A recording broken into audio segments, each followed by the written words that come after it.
Bolivia used to be known as a cool country. The country is blessed with a variety of natural beauties that make it one of the most attractive places in South America. The majestic Andes Mountains stretch across the country, and between the valleys lies the Altiplano, the highlands where most Bolivians live. It is in these highlands that life flourishes, with nature providing an abundance of water and fresh air. But look at what has happened to this once green and fertile country. How did Bolivia's fortunes change so quickly, from a land teeming with life to a dry and arid region?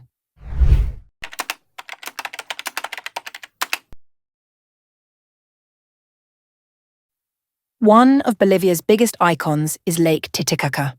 Located at an altitude of around 3,800 meters in the central Andes Mountains, it is known as the highest navigable lake in the world. It covers about 8,288 square kilometers. So it is often referred to as the Inland Sea. For the indigenous Aymara, Quechua and Uros people who live around the lake, Titicaca is the heart of life. They depend on its waters for fishing, farming, and attracting tourists. More than 3 million people depend on the lake for their livelihoods. Every day, locals use the lake's water to irrigate their fields, catch fish, and support their families. However, a tragic fate began to strike when global warming changed everything. Lake Titicaca, once filled with clear, fresh water, is now receding at an alarming rate. Satellite images from 1992 to 2020 show that the lake is losing around 120 million metric tons of water every year, a figure so large it's hard to even imagine. As a result, many communities are losing their livelihoods. Without enough water, farming has become increasingly difficult, while fish populations have plummeted. And on top of that, many were forced to leave their homes and migrate to more suitable places. For them, the lake that once gave them life is now a bitter memory that is hard to forget. Future predictions show no signs of improvement either. It is estimated that by next December, Lake Titicaca will be 64 centimeters below the drought warning level, breaking the record for the lowest water ever recorded in 1998, which was 33 centimeters.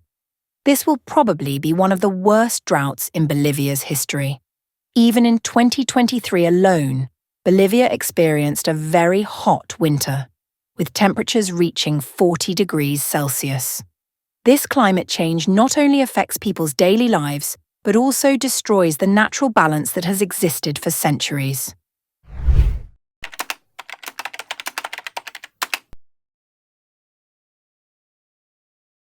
Titicaca is not the only victim of the water crisis in Bolivia. Lake Pupo, once the second largest lake in Bolivia after Titicaca, has also suffered a tragic fate. It used to be a meeting place for various species of flora and fauna, as well as a source of livelihood for thousands of people living around it. In 1986, Lake Pupo spanned around 3,500 square kilometers, an area almost equal to 9 times the size of Surabaya. Today, all that remains of Lake Pupo is a dry salt flat. Almost all of the water that once filled the lake has disappeared, evaporated by hotter temperatures and less rainfall. Throughout the history of Lake Pupo, there were periods when the water level was very low, but the lake recovered on its own thanks to the rainy season and water from its main tributary, the Desaguadero River, which drains from Lake Titicaca and flows into the slightly lower-lying Pupo. But climate change isn't the only reason the lake's water is disappearing. Human activity is also making things worse. Over the past few decades, much of the Desaguadero River has been diverted for irrigation, leaving less water to fill the lake. Because Pupo is so shallow, mostly only a few meters deep, even small changes in overall water volume can make a big difference to its surface area. As a gesture of compassion from the Bolivian government towards its residents who have lost their livelihoods due to the drying up of the lake, the government announced plans to distribute the dry land, but the community claims most of the land is useless.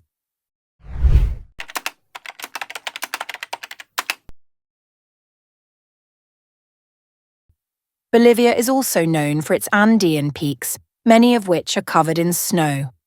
However, climate change has also caused the glaciers in these mountains to thin out. This is especially important because communities rely heavily on water from glaciers. For example, the capital city of La Paz and its neighboring city, El Alto, get most of their water from the surrounding glaciers. These two cities form a dense metropolitan area with more than 2 million inhabitants. Throughout the year, glaciers account for about 15% of drinking water demand.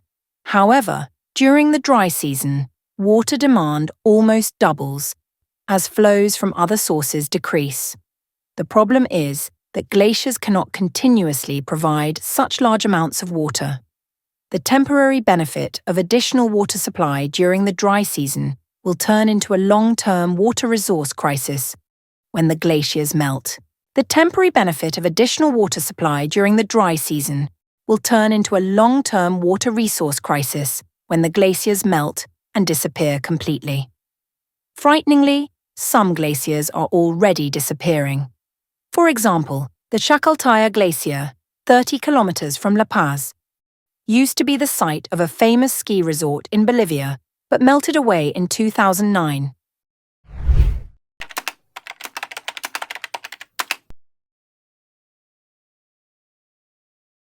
As a result of the prolonged drought, Bolivia also faces the threat of increasingly frequent forest fires. Last September, Bolivia was forced to declare a state of emergency after forest fires ravaged the country on an ongoing basis. In fact, forest fires in Bolivia are now accelerating and setting new records, surpassing the rate of fires in the same period during the Great Fires of 2010, when fires raged across the wider South American region. Scientists say that while most fires are human-caused, recent hot and dry conditions caused by fossil fuel-induced climate change are helping the fires spread faster. These wildfires not only destroy forests and farmland, but also exacerbate the problem of drought. The burnt trees can no longer absorb water from the soil, making the soil even drier and harder to farm. In addition, the smoke from the forest fires also pollutes the air, making the situation even more difficult for people living in the affected areas.